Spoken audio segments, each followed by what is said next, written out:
Friends, अस्सलाम वालेकुम। Welcome back to my YouTube channel. तो आज हम टाइम वैल्यू ऑफ मनी के जो क्वेश्चंस वो कर रहे थे उनको हम कंटिन्यू करेंगे।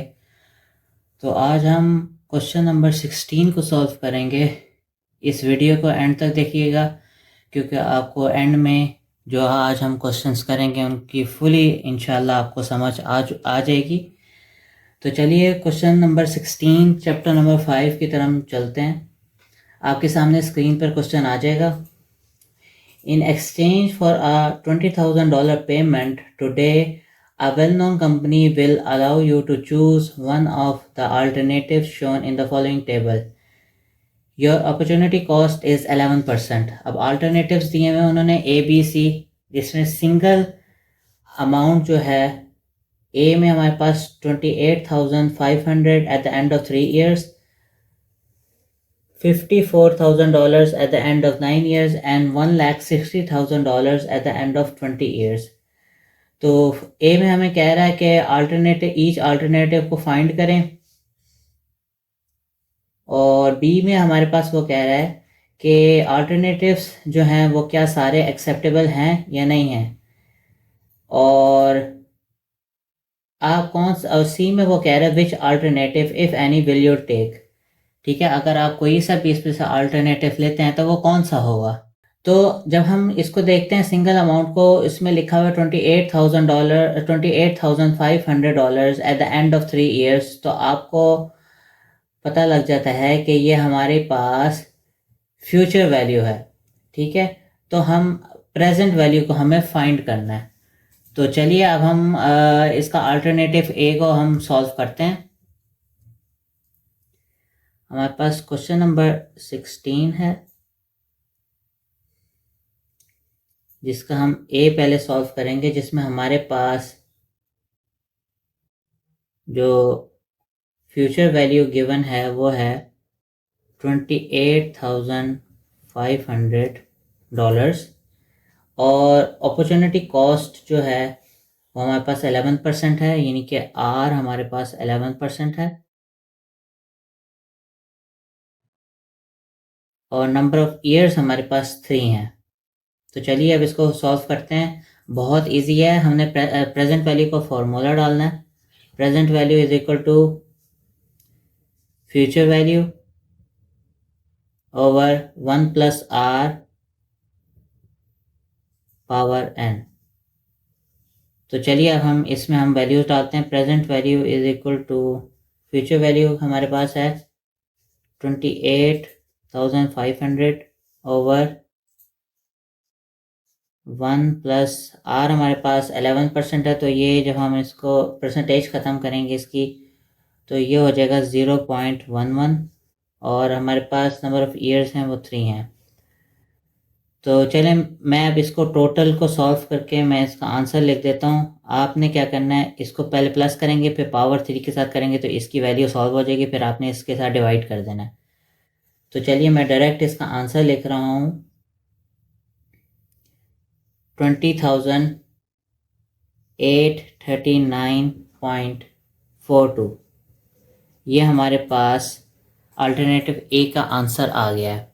तो चलिए अब हम बी की तरफ चलते हैं। बी में हमारे पास 54,000 at the end of 9 years, तो हमारे पास फ्यूचर वैल्यू है वो है 54,000, और नंबर ऑफ ईयर्स हमारे पास है 9, और अपॉर्चुनिटी कॉस्ट जो हमारे पास वो है 11%।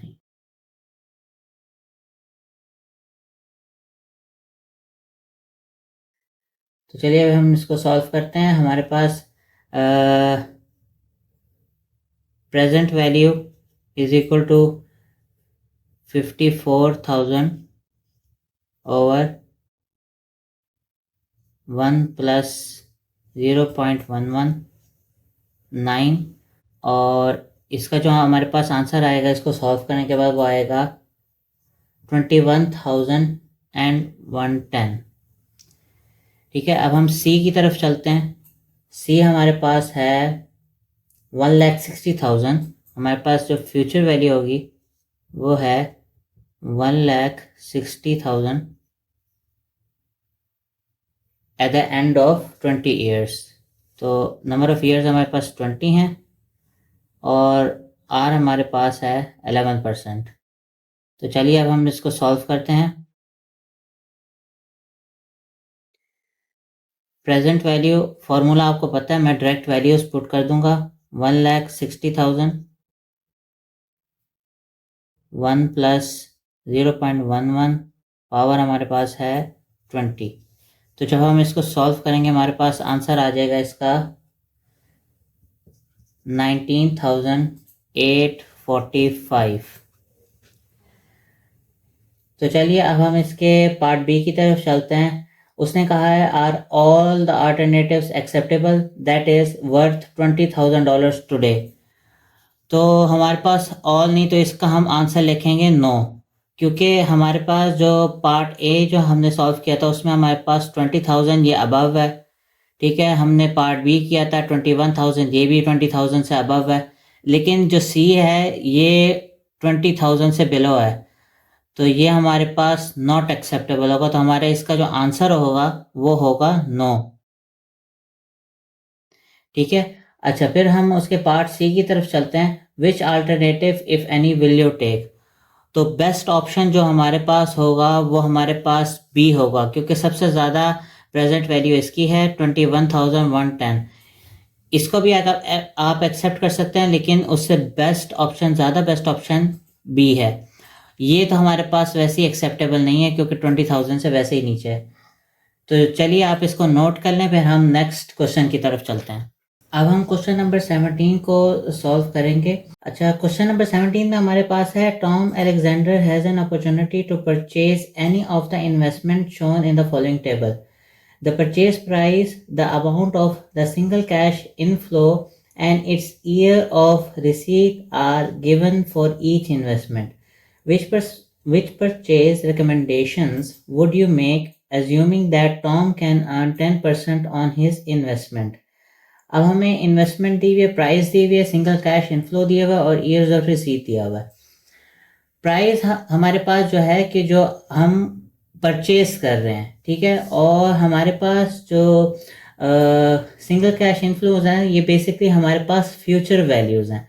तो हम इनको सॉल्व करके देखेंगे कि हम कौन सी इन्वेस्टमेंट जो बेनिफिट हमारे लिए बेनिफिट होगी, कि कौन सी हम इन्वेस्टमेंट को चूज़ करेंगे जो हमें बेनिफिट देगी, ठीक है ना।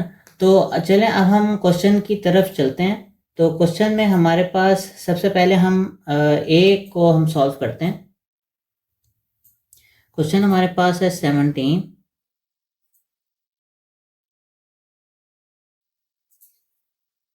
तो हमारे पास फ्यूचर वैल्यू जो है वो है 30,000 और नंबर ऑफ ईयर्स हमारे पास हैं 5 और रेट हमारे पास है 10%। तो चलें अब हम इसको सॉल्व करते हैं। प्रेजेंट वैल्यू को हम फाइंड करेंगे, क्योंकि हमने प्रेजेंट वैल्यूज फाइंड करनी है, क्योंकि हमने कंपैरिजन करना है दोनों में कौन सा हमें बेनिफिट देगी। तो हम प्रेजेंट वैल्यू इसी वजह से हम फाइंड कर रहे हैं। तो present value is equal to future value. Future value मैं फॉर्मूला नहीं लिखूंगा, क्योंकि मैं फॉर्मूला बता चुका हूँ, तो मैं डायरेक्ट सिर्फ वैल्यूज पुट करूंगा। तो 30,000 ओवर 1 प्लस 0.1, जब हम परसेंटेज ख़त्म करेंगे तो हमारे पास 0.1 आ जाएगा 10% का, और ईयर्स हमारे पास 5। तो हमारे पास इसका आंसर जो आ जाएगा इसको सॉल्व करने के बाद वो आ जाएगा 18,627, ठीक है। चलें अब हम इसके बी पार्ट की तरफ चलते हैं।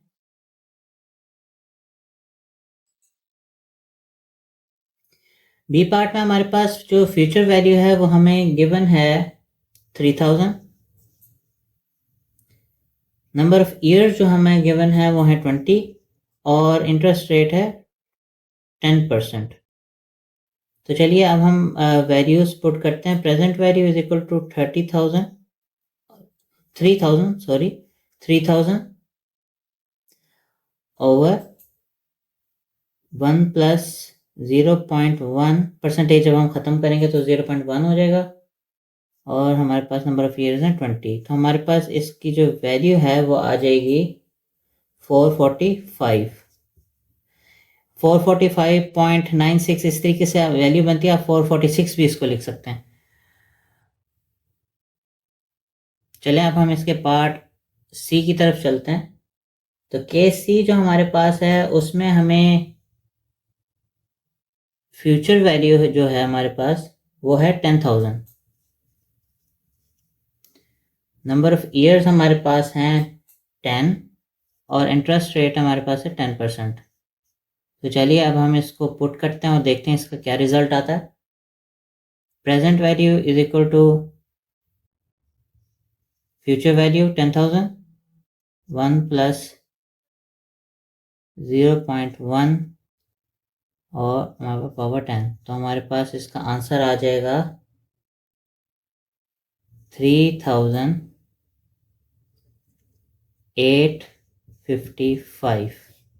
तो चलिए अब हम केस डी की तरफ चलते हैं।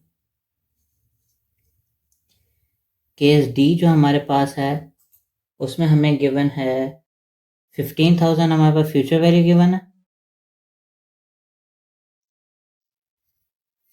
नंबर ऑफ ईयर्स हमारे पास हैं 40 और इंटरेस्ट रेट हमें गिवन है 10%। तो चलिए अब हम इसको सॉल्व करते हैं। Present value is equal to 15,000 over 1 plus 0.1 40। तो हमारे पास इसकी वैल्यू आ जाएगी प्रेजेंट वैल्यू की, वो आ जाएगी 331। तो अब हमारे पास जो बेनिफिट हमें कौन सा केस जो है वो हमें बेनिफिट देगा। तो चलिए देख लेते हैं। अब हमें जो केस ए में देखें तो हमारे पास जो प्राइस जो हमें मिल रही है वो $18,000 मिल रही है। लेकिन जब हम इसको सॉल्व करते हैं तो हमें प्रेजेंट वैल्यू जो मिलती है वो बनती है 18,627, जो ज़्यादा ही है प्राइस से। तो ये हमें ज़ाहिरी बात है ये हमें बेनिफिट देगा। ठीक है। अच्छा अब हम केस बी की तरफ चलते हैं। तो केस बी में आज की प्राइस जो है वो है 600, लेकिन हमें अगर हम 20 साल इंतज़ार करते हैं तो वो हमें दे रही है 445। तो ये तो हमारा नुकसान होगा। ठीक है ना। तो हम इसको ये हमें बेनिफिट नहीं देगी तो हम इसको पिक नहीं करेंगे। अब केस सी की तरफ चलें इसी तरीके से। तो उसमें जो प्राइस हमें दी हुई है वो है $3,500 और जो हम दे रहे हैं 10 साल बाद वो है 3,855। तो जाहिर बात है ये हमें प्रॉफिट दे रही है तो ये बेस्ट रहेगी हमारे लिए, तो हम इसको एक्सेप्ट कर सकते हैं। इसी तरीके से जो आज हम प्राइस खरीद रहे हैं डी के लिए केस डी में, तो वो आज हम खरीद रहे हैं 1,000 की, लेकिन वो इतना इंतज़ार करने के बाद 331 देगा तो ये हमारे पास नुकसान होगा, तो हम इसको एक्सेप्ट नहीं करेंगे। ठीक है। तो ये था आज का हमारे क्वेश्चन, तो आप इसको नोट कर लें। इंशाल्लाह नेक्स्ट वीडियो में आपसे मुलाकात होगी। लाइक शेयर एंड सब्सक्राइब करना ना भूलिएगा। तब तक के लिए इजाज़त दीजिए। अल्लाह हाफ़िज़।